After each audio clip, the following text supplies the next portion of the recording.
Big news, it is officially the Rippafest. For those of you who don't know, the Rippaverse is hosting this huge online festival where you can post artwork, you can do long form video content, you can do short form video content, all to celebrate the indie Rippaverse publishing. And that is what I am here to do today. And I will be discussing my favorite Caanan White Rippaverse covers.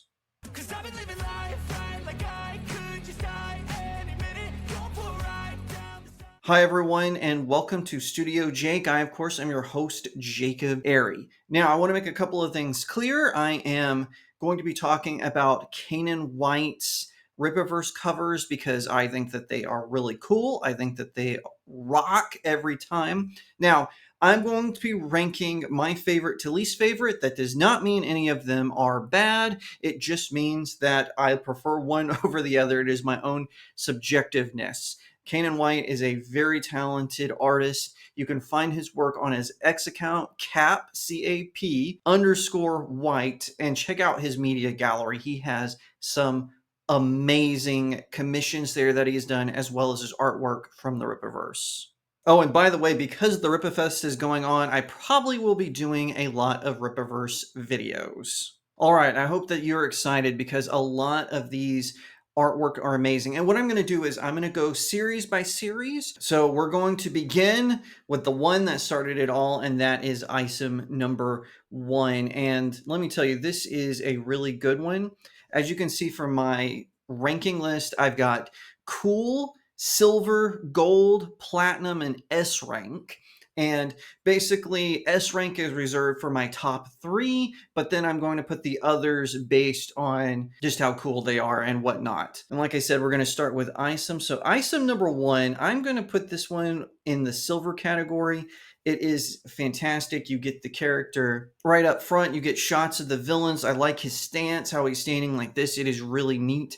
You get item completely unapologetic, and I think that that is really, really neat. Up next, we have item 2, and this is one that I really like as well. I'm going to put this one in cool just because I like the item 1 release just a little bit better, but I do like this one where item is standing. This is actually an image of item when he was younger, and this one you see flashbacks from his time when he was doing heroism before he retired, and of course, as we know, he's back in action.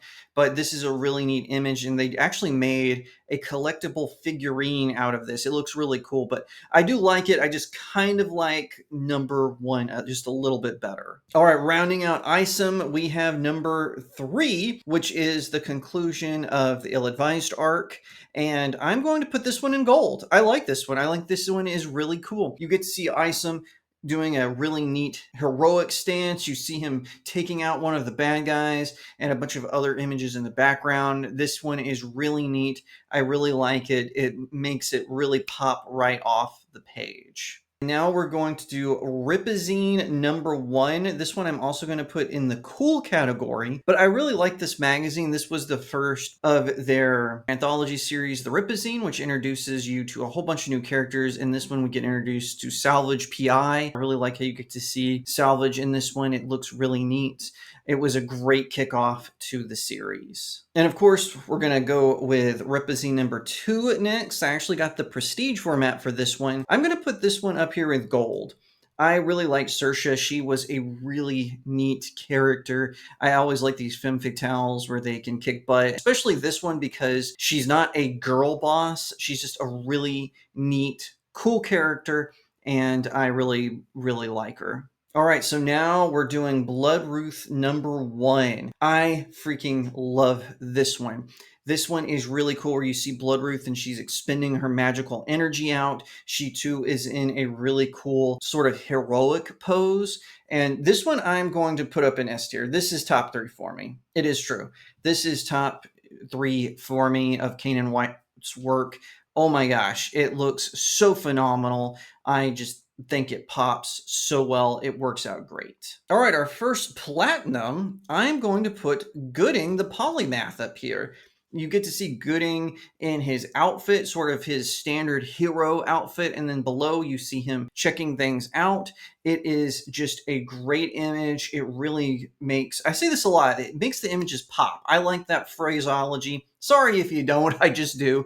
But it looks really great. Gooding was such a great comic. I really can't wait for them to do Gooding the Polymath #2, or just Gooding, like they're doing with the Horseman. They did Horseman Welcome to Flores Park. Maybe they can just do a Gooding one and it would work great. I like these superhero genius characters. I think that they look really, really neat.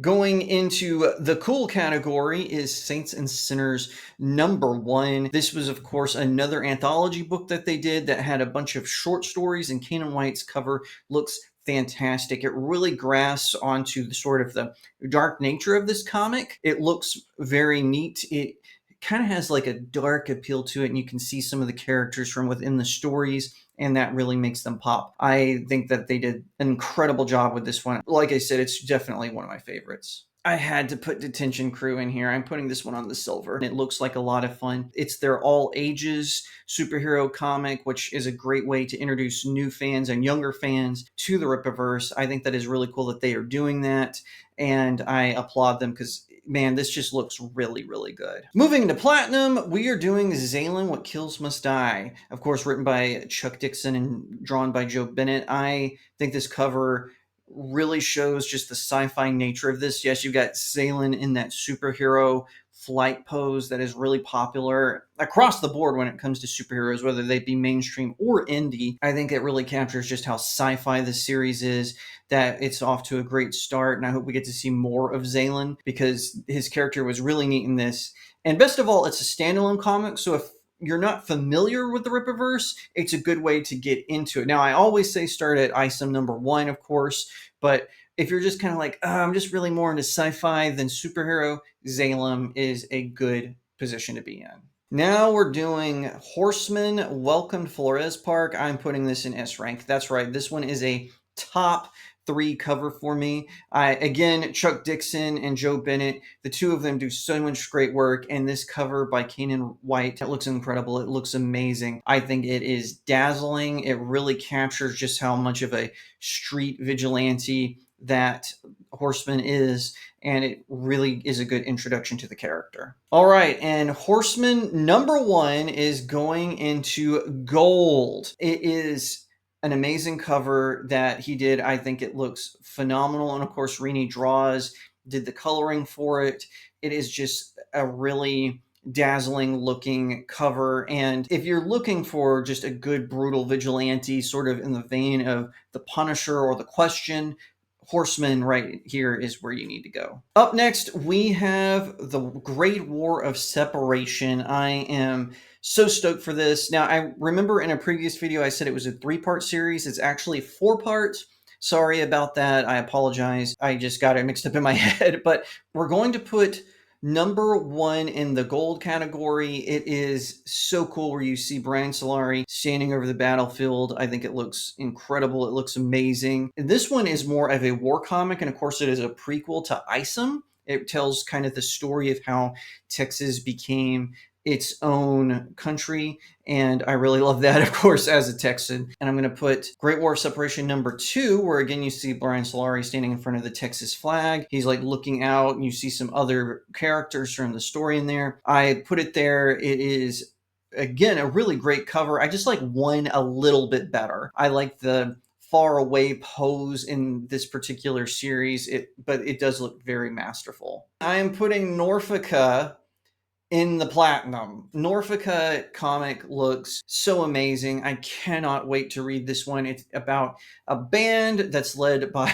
2 secret deities, and they have incredible powers. I think that this is going to be a rocking series. I think it's going to just impress everyone and just blow everyone away when it comes out. I think it's going to rock, and this cover is a very good indicator. And now on to my favorite Rippaverse series. I saved my favorite for last, and that is Yaira. And Yaira #1 goes right up to S tier. It is my favorite series, and this is my favorite cover. So there are my top 3 covers from Caanan White, Bloodruth #1, Horseman Welcome to Flores Park, and Yaira #1. And I'll revisit those here in a little bit. But yeah, Yaira, this cover was just amazing. I actually wasn't able to get it the first time around, but I was able to get it later. So I actually have 2 copies of Yaira. I have the mass publication edition and I have that version. I was so fortunate to get it, even though the campaign had ended. Really excited about that. And then, of course, you've got to do Yaira #2. It's going in the Platinum, where it sits and reigns supreme in that one. It is such a great, incredible, no-holds-barred cover where you see her under the water and in an epic soldier warrior pose that is just mind-blowingly good. And of course, Yaira #3 I have placed in the gold tier. It is just a fantastic series, and I can't wait to see what the Soska sisters, the Twisted Twins themselves, are going to do with it. It is just phenomenal, and I cannot wait to see what else is down the pike with this series. So yeah, that is my ranking of the Caanan White covers. I hope you like it. Do you agree with me? Do you disagree? What are your top 3 favorites? And like I said, mine are Bloodruth #1, Horseman Welcome to Flores Park, and Yaira #1. All of those are amazing. And of course, Caanan White is an incredibly talented artist. I'm not saying that the ones that I put in lower tiers are worse. I'm just ranking them by my favorites. And of course, thank you so much for watching today, this Rippaverse Rippafest special. Be sure to like the video, share it out to all your friends, leave me a comment to what you think, and subscribe if you would be so kind. Check out my community tab. I post links to my Substack, which, by the way, if you want to support me, that's the best way to do it. Head on over to my Substack and subscribe. I've got different tiers that unlock different rewards, including being able to pick the topic for the website, but also for this vidcast. I really appreciate it. All of you are amazing. I appreciate everyone who checks out my vidcast and checks out my Substack and also buys my books. On my Substack, there's a conveniently titled Buy My Book section. If you check those out, you can find the links to 1 or all 4 of my books. I've got them all over the place, but they're all available on Amazon. Check them out. Leave me a 5-star review. It really helps out small indie creators like myself. Once again, thank you so much for watching, and I'll see you next time right here on Studio Jake.